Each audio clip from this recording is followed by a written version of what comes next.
Sa araw po ngayon maglilinis at magluluto po tayo. So ayan, guys. Magluluto po ako ng pananghalian po guys. So ayan. Araw-araw sahod tayo diba guys. Baga sa guys.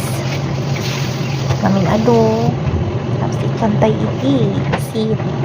Tapos ikantay iti. Manteka. Then saan tayo guys. Ayan na.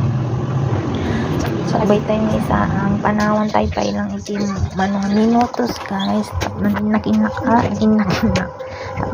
agad na sa CR da guys. O ayan, pinasok ko na po yung panlinis ko. Nilabas ko na yung mga basahan kasi guys maraming Christmas tree sa loob.